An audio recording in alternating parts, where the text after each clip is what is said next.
All right, here we go. So self-inquiry. Self-inquiry, self-inquiry. All right, so why am I talking about self-inquiry? Why am I not live on Facebook? Here we go. I'm talking about self-inquiry today because I truly believe that the answers are in the questions. And a lot of the time, coaches and therapists and other people to help us, but what are they really doing?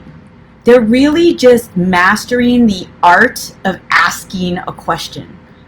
And what is that? That's self-inquiry. That's like you asking a question is going, let me think about this answer. Let me see if it's different from what I thought. And self-inquiry is when you are able to ask yourself questions to help you grow and evolve, because there's a time in our lives, if you're on an evolution path and an elevated conscious path, where you recognize the past as the past and how much it served you and it's brought you to the edge of change. And in my world, it's usually around a pivot. But then I really feel that the art form is about visioning out, and it's about learning how to ask the right questions that are leading you to where you're going, not where you've been. And don't misunderstand any of this. I'm all about honoring the past. I think the past has such valuable information to help you realize patterns and behaviors and ways of thinking and being. And of course, the way I love to look at the past is imagine yourself here with all the past versions of yourself going like this, like they all have your back. And then they have the one in back and front. And this current version of me here is being held and supported by every single version of myself behind me. And this gives me the ability to also say that I'm taking with me all the good things. Sometimes I always have to catch myself saying, we're going to reprogram that. We're going to change that. And I want to remind everyone, not every program is bad. Not every story is bad. It's like, and anyway, I don't think of bad and good. I think of productive and unproductive to whatever you're trying to grow. I'm also talking about self-inquiry because I'm very passionate about the self-mastery lab that I created. And this is a culmination of everything that I am and I get to be inside of a space to support and help others to learn what I've learned and to grow however they need to grow. And if it resonates with you, then this could be a really amazing space to move your life forward on a regular basis through consistency and through the power of also time. And the reason why it's a membership is because there's, yes, manifesting can happen quickly, and sometimes it appears to be a magic wand that goes but in my experience, especially if we're really excavating and also if we're creating big things, sometimes we have to excavate the equal and opposite of it. And that sometimes takes time. So the self-mastery lab is a place for you to get curious. I'm going to be asking a lot of questions because questions, like I said, help you use your mind, which is a very powerful tool to create where you're going and what you want in your life. And I am not just mind, I am also body. Breath work, we do breathing in the self-mastery lab. I lead breath work on, I forgot what day it is, but I want to also share that we're using the chakra system as a system, as a tool, as a structure. So this month, in July, we're on the second chakra, which is the sacral chakra. And this is about creativity and pleasure. And you don't have to do all the you can jump in at any time, because that's the beauty of the chakras. The word chakra means wheel. And that means, what are we doing with our energies? We're trying to keep the wheel of the energy flowing up and down. We have 7 major energy centers. We have many more, but 7 are in the chakra system. And we just finished did it look like I was doing a dance? Dun, dun, dun, dun, dun, dun. I just saw myself. I was like, what am I doing? this is what we want. We want our energy flowing. We want life to be going, rolling up, rolling down. We want to understand the dualities of life. And so it's a space to use each other for accountability, to use me as a way to grow and bounce ideas off. If you don't know about me, I had a whole business as a graphic designer here in New York City, and before, actually. And I designed the first WeightWatchers.com website, so that was a big deal for me. I worked there for 5 years, and then I moved to Amsterdam to follow my heart. I lived there and actually interviewed at some of the major advertising companies there. And I did not take a job because I ended up coming back to the US and started my own company. And how I got to Mind Mastery is that after doing graphic design and then business coaching and then lifestyle creation, what did I realize was at the core of it all and everyone, the common denominator with whoever I was working with, was the mind. We all have one, but we all aren't using our mind as our ally, as the inner coach versus the inner critic. Because if you're not the one helping, if you're not the one steering the ship, it's going to link onto old programs. It's going to go back to what you know as a familiar way. And that's a part of the science of change, which is my structure, and my system is also inside of the Self-Mastery Lab. It's all about understanding, why is it so hard to change a habit? Like, what is actually going on in the neurons? If you start to figure that out and get in touch with how the brain works, it becomes a little easier to realize that change happens with consistency and repetition. And I do this because I have this rewind, the needle on the record analogy, which it seems to resonate with a lot of people, where actually, if you think about a habit, right? Something you're doing over and over again as one of the grooves that's going around, right? And the needle is in that groove, and it's going. It's so familiar, you're singing that same old song, like, you know it so well. And then you decide to make a change. You decide that, you know what, you want to move that needle off of that well-worn groove and stick it into an area of the record that might not be as worn. It's a new idea, it's a new thought, it's a new habit, it's a new behavior. So you move it over and you think, oh, I did it, I made the change. And then what happens, it goes back into that well-worn groove as the revolution of the record goes around. And then I lived that way for so long, being like, why isn't it working? I'm trying to make these changes. Why isn't it working? Until I really actually embodied this analogy and realized that actually you have to keep moving it. You have to keep choosing the new habit, and especially in the beginning where it's going to go back in. And instead of adopting a defeatist mentality of why isn't this working? What am I doing wrong? Or what's wrong with me? Which is what so many of us do. And I did that for so long that I had such a defeatist mentality that I really was like, what's the point in changing anymore? What's the point in putting all this effort? And the thing is that the work is not moving at once. The work is well, I don't even want to call it work, but it feels like work. But if you do begin to understand the science of the brain, and that you're really just changing and shifting a behavior from literally the inside out, that you start to loosen up on the grip that you have on yourself, or the how mean we can get to ourselves when it doesn't happen as quickly as we want it to. And I really believe that community support can help you bounce back quicker, because it's not that you fall off. It's not that it fell off, the needle fell off that groove. It's how fast can you get back up? How fast can you recognize that this is actually the process of change? And in my science of change world, what I teach is can we change from love, not from lack? Can we begin to make changes and shifts and decisions in our conscious decision making that is coming from, I want to better myself. I want to elevate my already amazing frequency, not something's missing.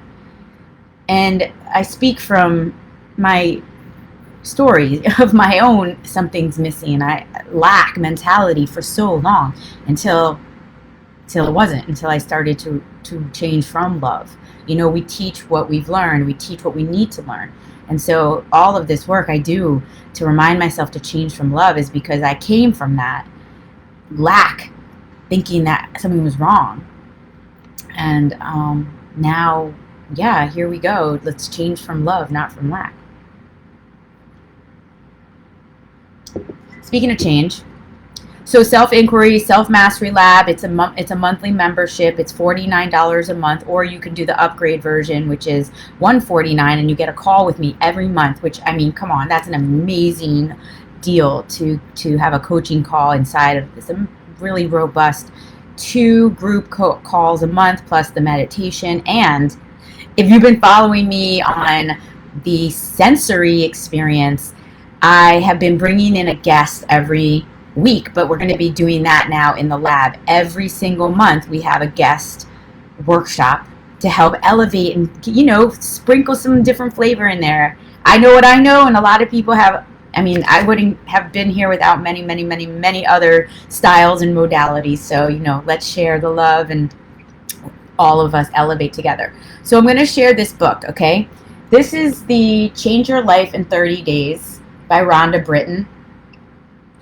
And this book changed my life. It says, A Journey to Finding Your True Self. Back in the day, Rhonda Britton had a sitcom show with Ian Van Sant. I like to say it like Van Sant, I guess. That's how I first heard about her, from a show called, see it right here, Starting Over. They really were, in my opinion, pioneers of this kind of movement that happened after this, of finding yourself by, well, she does a lot of exposure. Okay, so the show was basically putting a bunch of people in a house, and they had a psychologist there, and then they had Rhonda and Iyanla. And they were really, really confronting. Like, they would talk about self-inquiry. I mean, they would ask questions. I mean, they were in session. You'd wake up together. You'd use the energy. They were using the energy of the room and the people in the house to learn. And if you were triggered, you would have to really face the reality and the truth of what was coming up for you. And I learned so much from just watching that show and watching the reality of what change really is. It can be super messy at times. It can get very dark but light at the same time, because as you're seeing the truth of something that might have been, clouded over by a story or an illusion of how you thought it had to be, which is why self-inquiry is so important, is because it gives you that moment, the possibility that the way you're seeing something could be seen differently. And in that possibility, anything's possible. If you can open the possibility, like almost it could be a sand grain size possibility. You begin the process of change, and then opening that up more and more and more and more, and then realizing you're actually inside of infinite possibilities at all times, and the only limitation is your mind. So having questions being asked to you is really powerful. So Change Your Life in 30 Days, this book changed my life because it got me asking questions that I had never thought about. If you were your true self, you could. Oh, yes! Actually, I just remembered. Oh my God, look at this. Talk about, okay, this book, and then Julia Cameron was a life changer for me. I think these are all her books, actually. Yes. Okay. If you have not done The Artist Way, and I'm thinking about doing The Artist Way in a group with some people, because seriously, This book is ridiculous. Like Spiritual Path to Higher Creativity, but it has you really pushing up against some comfort zones. And that's only meant to help you grow. That will help you go. Look and you will find it. What is sought, which is unsought, will go undetected. Really? I just opened to that. Week 5. Rediscovering a sense of possibility. That's what I was just talking about. Oh my gosh, I have notes everywhere here. Oh, it's talking about me getting a promotion. So one of the things that she does is she introduced me to morning pages. I'm sure a lot of you have already heard of what morning pages are. Morning pages, I took it very, very seriously, the morning pages. I would wake up and my journal was here with my pen, and I would literally, like, half eye open, scribble. I could never read whatever I wrote. I got some serious brain drain out. I really discovered the importance of brain drain. And waking up and just dumping out that I could experience. It was like, okay, you wake up, you dump out your bladder, you dump out your brain, and it's ready to be filled up again. I think that's such an important way to start the day. So yeah, after that I got obsessed with, she has another book called Walking in This World. So it's a walking meditation. I was doing something that I called exploratory walking, where I would leave the apartment. Because another part of my story was that I had an isolation issue. Like I don't want to call it an issue. I stayed in a lot. I like hanging out with myself, and I am very much into socializing, and I love people. And once I'm out, I'm good. But I had a transition experience where, like, sometimes it was very hard for me to go from being inside to outside. So one of the things that I created was to leave the house with nothing, like no bag or anything, just my camera at one point, my keys, obviously. And I leave, and wherever the light is green, I walk. So the idea was to not stop moving and just let the left, right, forward, up, take me somewhere. And I called it exploratory walking. I would take photos. And it was like letting go of the control. It was being out without a security blanket of like an entire purse, So Walking in This World is another one of hers that was powerful. I did get pretty far on this one. Let me see. Music produces a kind of pleasure which human nature cannot do without. Confucius says. So, yeah, maybe this is really inspiring me to think about maybe picking one of these up again. You can never do enough of this. You can't have enough self-inquiry. And we are in a world where really we all need to take a good look at ourselves all the time and start taking responsibility. I think that's the key thing to self-inquiry. You're taking responsibility for yourself, for your life. You are responsible for your pleasure, for your joy, for your happiness. You're responsible for how you're moving through this world. If you want to be understood, you're responsible for how you're communicating. So that leads to this one, The Artist's Way at Work. Look at these dragons. I'm dragon, so that I think riding the dragon, 12 weeks to creative freedom. She's all about creative freedom because it's about unlocking that creativity. And this is actually perfect. I'm glad I pulled these out because we're doing, like I mentioned, this month in the lab is all about creativity and pleasure, which they're together. Because if you're unlocking your creativity and you're inside of this world, seeing things as beautiful and having an interaction with your environment around you that is in sync and unison and inner, outer, inner, you find pleasure in almost in anything. I like how I mark things. Let's see. Success, the unseen enemy. I have this. Okay, when we are unconscious of a thing, which is, it's too long, I can't. All right, so what am I basically getting at? I'm getting at the answers are in the questions. And if you're not asking questions, you're probably not growing as quickly or at all because you're just looping. And sometimes well, as a coach now, I hate that word.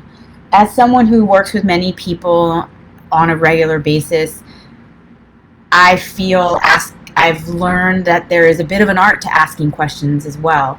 And a lot of it has to do with, and here's, I guess, some of the tips for today is like, ask questions that are like, where are you going? So I mentioned I have a high vibe day today and tomorrow. I'm super excited. What are high vibe days? These happen to be my home sweet home ones where I go into people's spaces and I do some of this self-inquiry work, but it's around people's stuff. So we pick things up, like, and we say, is this where you're going? Is this vase something I want to keep because it represents where I'm going? And the answer in this case would be yes. I really love this, especially when I use it as a vase or even for smoothies or drinks and stuff. But if you ask yourself, is this where I'm going? You're automatically asking a question that's related to you thinking about, well, who are you becoming? You're taking responsibility for that becoming. And that's a beautiful thing. So, yeah. Who are you becoming? Is this where I am going? I'm going to share, and actually I'm really grateful to be pulling these out because I'm always like riding in sync with all of the stuff that I'm teaching. But I want to say that, yeah, I'm in a very, very serious visioning out phase of my own life. Maybe it's this, age. I don't know. I'm coming to a cycle, an end of something and a beginning of something else. And I can feel myself getting curious about what does it look like right there ahead, And last night I asked my friend, we talk all the time. She's my best friend from childhood. And I said to her, hey, can we just keep our phone calls focused on visioning out? So, because she's like, so what's going on with whatever from, and I was like, you know what? I'll update you later, but can we just focus on where we're going? And I started asking questions like, well, what's good right now in your life? And I asked her, if you could wave a magic wand right now, anything was possible. It's the anything's possible magic wand. What would you have it do? I mean, talk about you telling yourself something important. So this is my self-inquiry question for you today. If you could wave a magic wand, it's the anything is possible magic wand, and you have to do that when you wave it. What would you, I guess, wish for? What would you wand for? So if you've made it this far in my talk here, and you just heard the question, which is, if you wave a magic wand, and it's the anything is possible magic wand, what would you ask for? And I'm going to be pulling my tarot cards out right now. Would love to. I know one girl wrote in and she wants number 18. So I'm pulling the animal cards. I've been really into, I noticed something, which is interesting. I've been using the Osho deck, for these lives. And it was my first deck that I got. And I know it. I know it. And I found myself just wanting to use this spirit animal medicine deck, which I've had also for a long time, but I've never really gotten into it as much. And I was just thinking this morning, I was like, I wonder what that means, interesting that things are shifting. I'm looking for a different kind of energy to come, and I want to share different energies with you.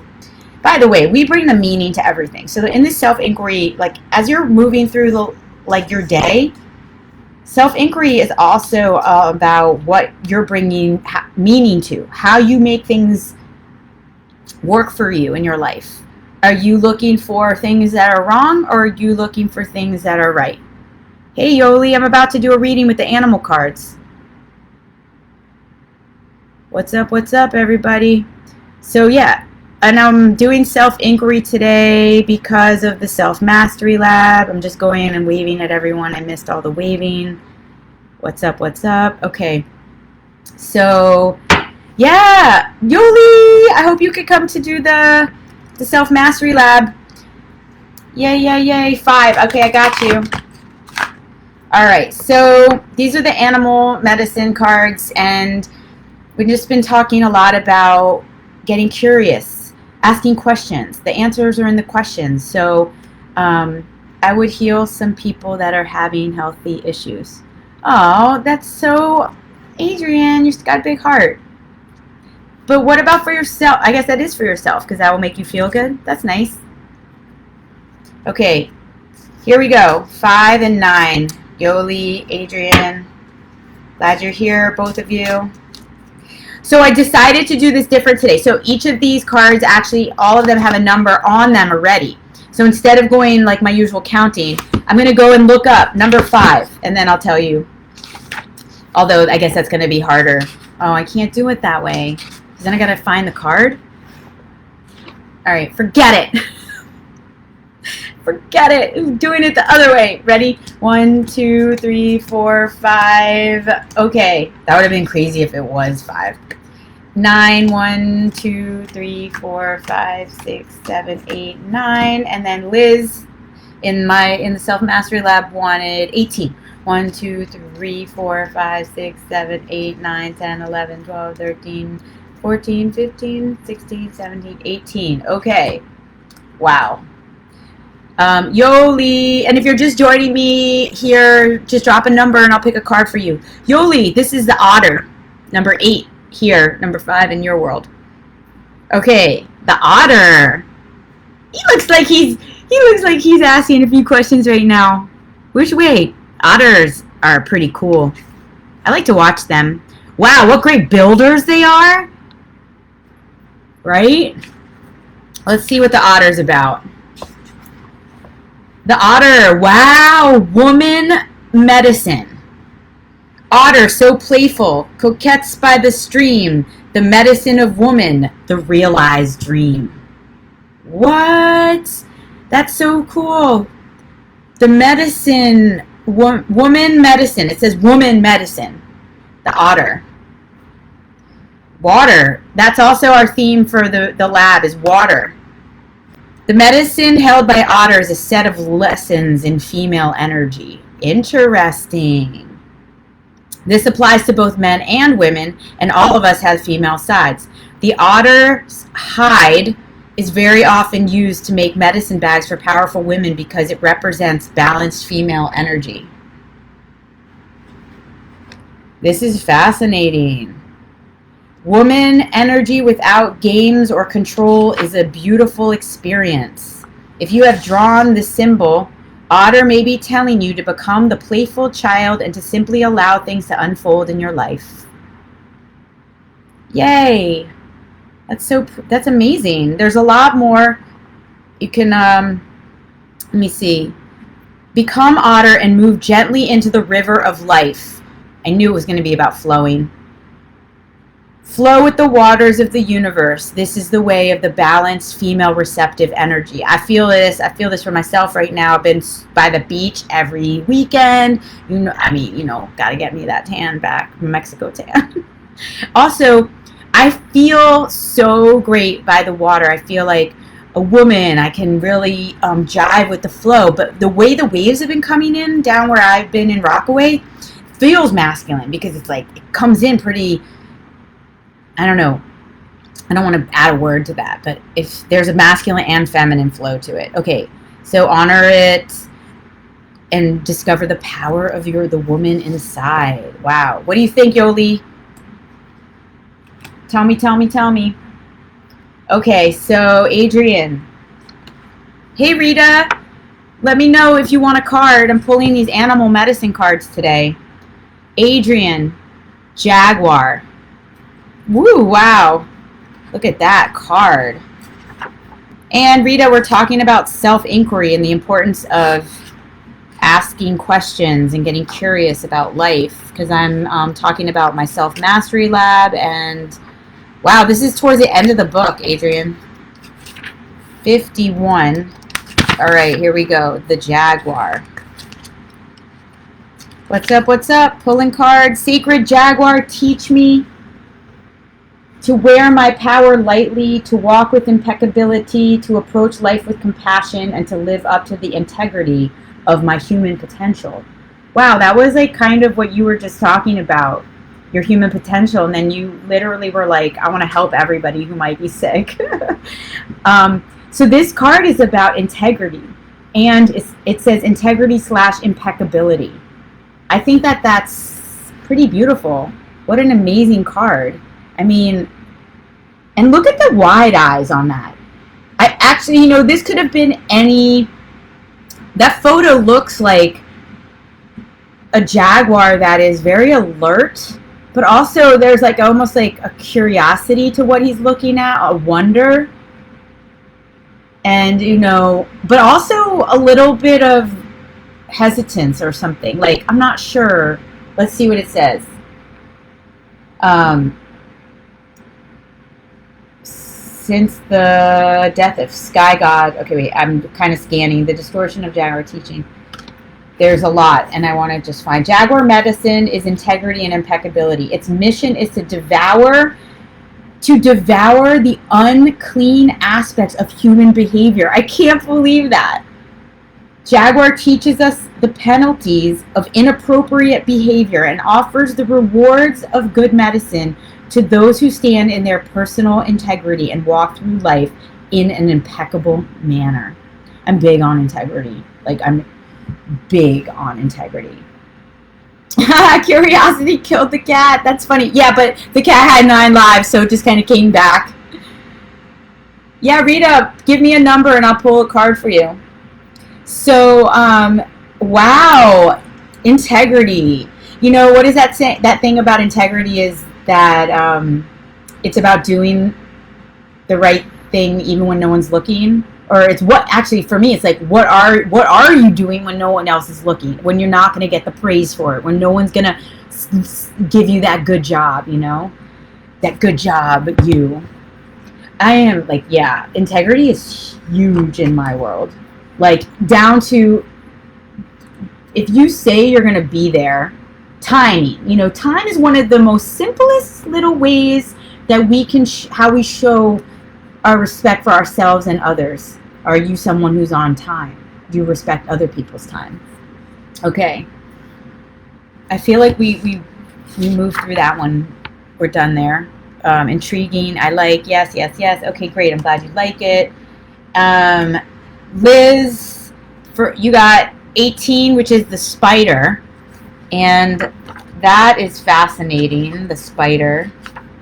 Spider. Interesting. Also, I keep on using that word interesting because I find all the animal stuff so fascinating. What number is this? 43. Okay, 43. You're welcome.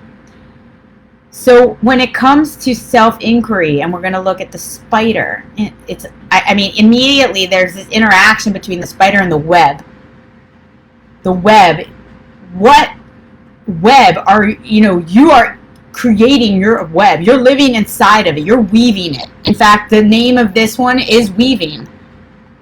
Spider, weaving webs of delight. Weave me a peaceful world, carrying creation in your web, waiting to be unfurled.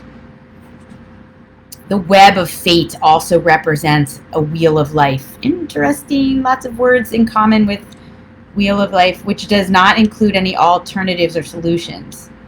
So let's see here. This is about spider's body is made like the number 8, consisting of 2 lobe-like parts connected at the waist and the 8 legs.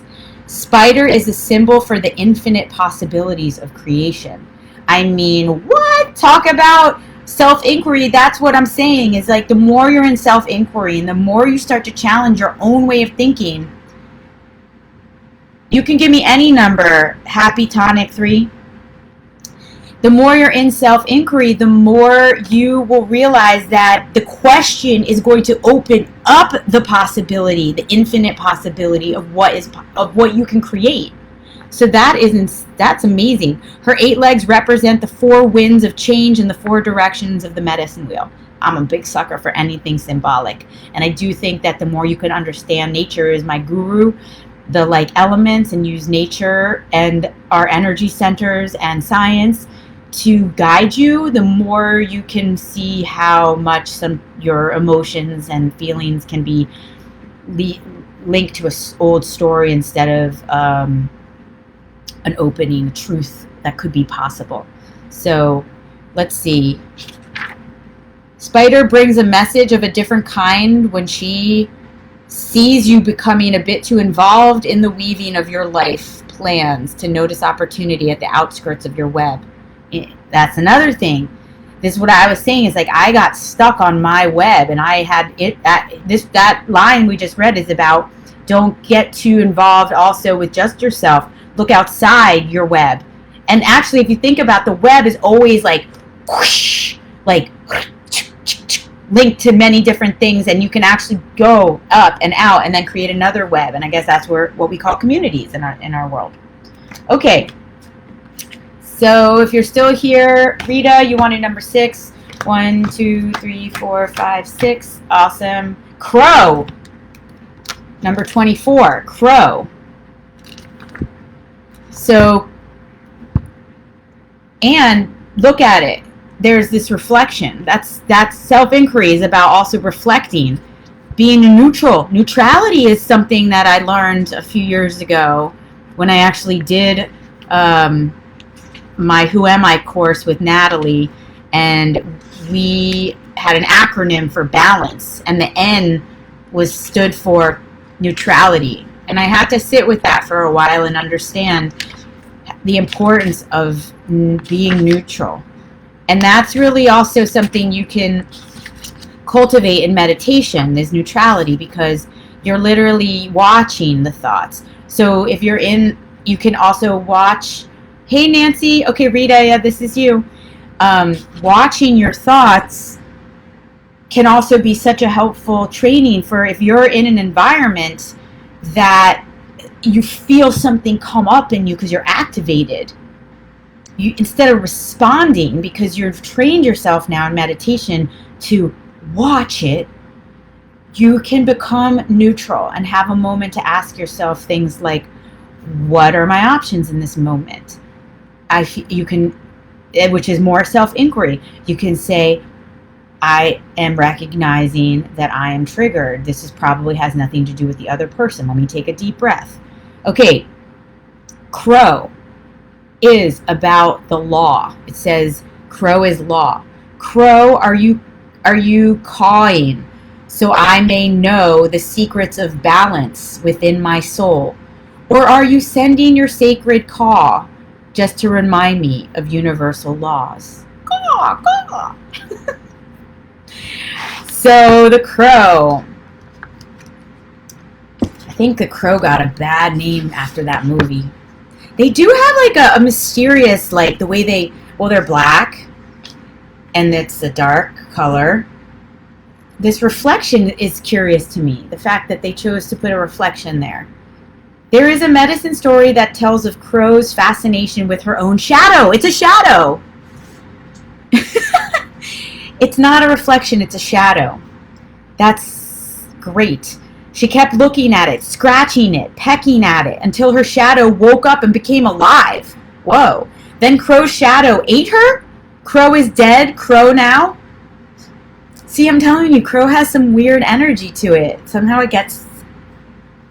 but it's also about sacred law. I believe that. You know, crows have an amazing they're messengers. Crow can bend the laws of the physical universe and shapeshift. That's cool. Rita, shapeshifting. That's a powerful tool. I'm a shapeshifter. Being a shapeshifter is probably one of my biggest superpowers. I'm kind of like known, I've worked on it my whole life, but because I traveled so much, I can enter different environments and enter different groups of people, read energy, read the room, and like I can do my shape-shifting thing when I feel like it. All right, so if you are just joining and you want a card, give me a number. Happy Tonic 3, I got you on the 23. You're next. So this is about... Let's see, Crow is an omen of change. That's amazing. Crow lives in the void and has no sense of time. Cool. The ancient chiefs tell us that Crow sees simultaneously the three fates: past, present, and future. Rita, I know you're on a journey to heal. We all are. And I think this is pretty amazing. Crow merges light and darkness, seeing both inner and outer realities. And when it comes to self-mastery, the ability to see inner and outer and just have discernment, discipline, distinction, all the like a determination, a lot of the D words, helps you navigate the senses. The senses are used to help you navigate decisions. Another D word. Let me see what's happening here. My mind remind me. Oh, time to connect. Oh, you're so cute. Tuesday at this time. I'm glad I'm in your mind. Shape shifting. Okay, so that's the Crow. 23. Happy Tonic. What's your name? 1, 2, 3, 4, 5, 6, 7, 8, 9, 10, 14, 15, 16, 17, 18, 19, 20, 21, 22, 23. Boom. Porcupine. Anna, you got the porcupine. Look at that. Where are you located, Anna? I'm in New York City. Welcome to my live. I do this every Tuesday. Talk about a different topic, pull different kinds of cards. So what is this? 12, porcupine. We're talking about self-inquiry today. So let's see what the porcupine's message for self-inquiry is. All right. I mean, the first thing that we always know about a porcupine is it's porks. The way it can pork you. Okay, the porcupine, I did not see this word coming, is about innocence. But it's okay because I like to be surprised. Oh, Southern California. Awesome. So porcupine remind me of innocence again, with every man a brother, each woman a friend. Through understanding the basic nature of this animal, you may come to understand your own need for trust and faith, and for becoming like a child again. And I just want to add that from my other decks, there's a distinction from childish and childlike. Very, very big difference. If you are moving through life childlike, you have this innocence about you, which actually allows for deep self-inquiry.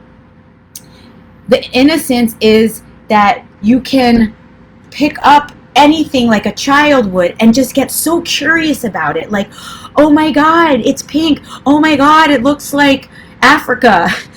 And you can almost bring that neutrality. And there's childlike innocence where everything becomes interesting. And it's our adult mind versus, versus childish. So childish is when we become petty. Childish is when we make things about you and me, you versus me. It isn't working. Things are against me. Like, let me get mine. Like childlike behavior is immaturity. Childish behavior can be immature as an adult. Childlike behavior is innocence. So let's see. Let me know if that resonates with you, Anna. Porcupine sat silently, looking at a hollow log. She wondered if it was a playhouse that nature had created for her, just for her. Porcupine envisioned all the things she could do with the log.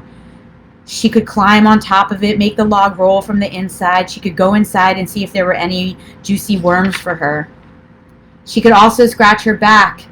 So yeah, she was like seeing a log and seeing all the many things that she could do with the log, which is, again, that innocence. In choosing Porcupine card, you have given yourself a gentle reminder not to get caught in the chaos of adult world where fear, greed, and suffering are commonplace. This medicine in this card is that of relief from seriousness and severity. Wow. I feel like we all could use that one. Hey, Louise. Tino. I like to call people by their names. If you want cards, let me know. Nancy, you're next with number 1. So this was, I really appreciate this card. You know, reminding us to have a playfulness, reminding us to an innocence, a childlike way of moving through life, to be curious, less serious. Come on, less serious. I used to have such a serious face. I have resting bitch face, and I can be very intimidating. I know that with my silent power. So bringing smile and child innocence and play is so important to me. And so yeah, Anna, let me know what you think. How that went for you. Okay, Nancy, uno. My buddy, the dog. If you don't know, now you know, everybody. I love dogs so much. Like, I literally think I like dogs better than people. I speak dog. So this weekend I met a dog. Somebody was babysitting a dog, and like we literally became best friends, and the dog started following me around. I speak dog. I'm not gonna lie. What does that mean? It means I just understand dog energy, and I see how I resonate with how they see the world and move through the world. Okay, dog, you are so noble until the bitter end. Your medicine is the teaching of a true and loyal friend. The dog is about loyalty. I guess I saw that coming. So loyalty. Dog has been considered the servant of humanity throughout history. If a person carries dog medicine, he or she is usually serving others or humanity in some way. That's powerful for you, Nancy, and for me. I feel that.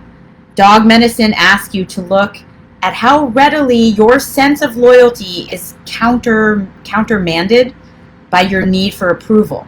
So what that means is, and I actually also understand that, because this sometimes being too loyal can get fine little line of needing approval. Am I doing it because I want you to like me, or am I doing it out of abundance of love? And I'm personally inside of this myself. You know, codependency can have a lot to do with this, so that's interesting. You can also see dogs that have had the loyalty beaten out of them. Oh my God. And they cower and cry at the slightest bit of disapproval. Wow, dog energy. I mean, it breaks my heart when I see those videos. Okay, so this is about loyalty. So in examining dog medicine, you might find that you have fond personal memories of owning your own dog. Do you have a dog, Nancy? I don't think you do. You have the cutest little daughter ever. All right, so let's see. I think we got everyone for today. Anyone else that did not get a card that wants one? I got to head all the way to Jackson Heights today. I'm doing my high vibe day where I think I was talking about that. Going to be going through helping clear space, do sacred ritual in a space. Actually, I bring my goddess cards, and we do a lot of really great work asking ourselves this powerful question of, is this where I'm going? So if you did miss it, I asked a powerful self-inquiry question earlier about if you had a anything is possible, infinite possibilities wand, and you waved it in your life, what would you make happen right now if you knew it could happen? And this is really just a question about getting all of us to start thinking about what would we create if we knew anything was possible, because the only limitation is in our mind.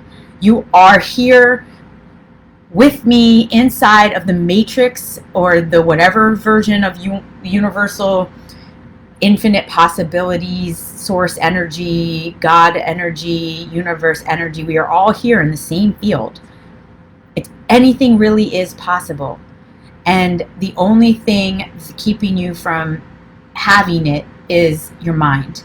And then yes, there is action. Edita, I gave your information out yesterday to a boutique that serves local. It's in Rockaway. They had fabrics and clothing similar to yours.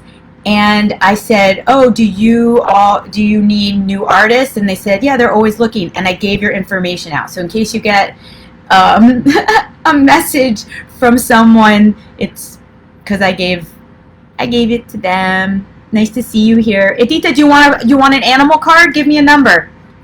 I've been pulling cards. We just got dog. Actually, let's see. We've got from the beginning. We have otter. If you give me a number, I'll pick a card for you. Otter, jaguar, crow, porcupine, wow, spider, dog. That's an amazing little spread today. Okay, last chance, Edita. Card, no card. You just give me a number. All right, so I'm really grateful for everybody who's here. Oh, 54, great. But you pull one. 54? Oh, you pull them often. Okay. Hold on, that's a big number. How many cards are there? There's not 54 cards. There's 52 cards. You're picking the animal that doesn't exist yet. Okay, pick a different number. Unless you want 52, and I'll pick the bottom of the deck. Okay. 45. Let's see if there's 52. Okay, I'm going to go backwards. 52, 51, 50, 49, 48, 47, 46, 45. 45. Interesting. We got this one 2 weeks ago, the blue herring. Oh my gosh! It's 45 and it was the 45th card. I've been waiting for that to happen. You have magic. You're magic. That's a double number right there. This is about self-reflection. And this entire talk that I've been doing here today, this is awesome. You are like literally bringing it home for us today, because the entire talk was about self-inquiry and the importance of looking and asking questions, because in the self-mastery lab that I do my monthly membership, I really want people to understand the importance of self-mastery. And you get blue heron, self-reflection. That's like, you cannot make this shit up. I love it. Heron, blue heron. Thank you, sacred water bird, for sending reflections to me. The mirrors of the quest for life, the worlds that live inside of me. Show me how relationships work, with my path woven within the whole, the lessons of kinship within all of life, reflecting my spirit's eternal goal. Heron medicine is the power of knowing the self by discovering the gifts and facing the challenges. I'm seriously like, yeah.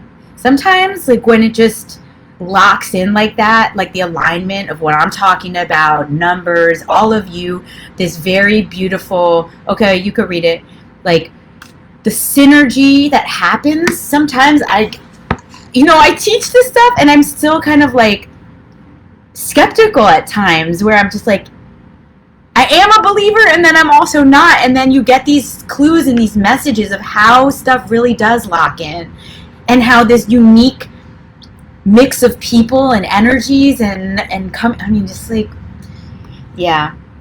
All right, everyone. That was great ending. Thank you so much for being here. If you're interested in the Self-Mastery Lab, where you get so much of this, so much more of me, so many awesome people, it's metamorfize.com/the lab, and you can find it on my website under the membership tab. It's $49 a month.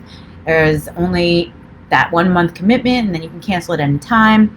And you can upgrade to $149 a month, which means you get a phone call with me every month. And we are in self-inquiry together then, and I can support and ask you questions and keep you moving forward. And, you know, a lot of the times we have a tendency to fall back to looking at what's missing.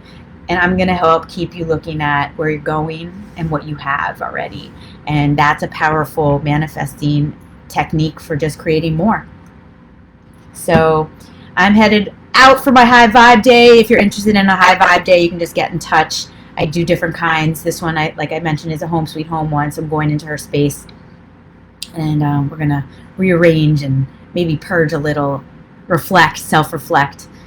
So wishing you all a magical Tuesday. Stay awesome, and I'll see you next Tuesday. If you have any requests on themes, let me know, because I am changing things up. And yeah, I will see y'all soon. Bye.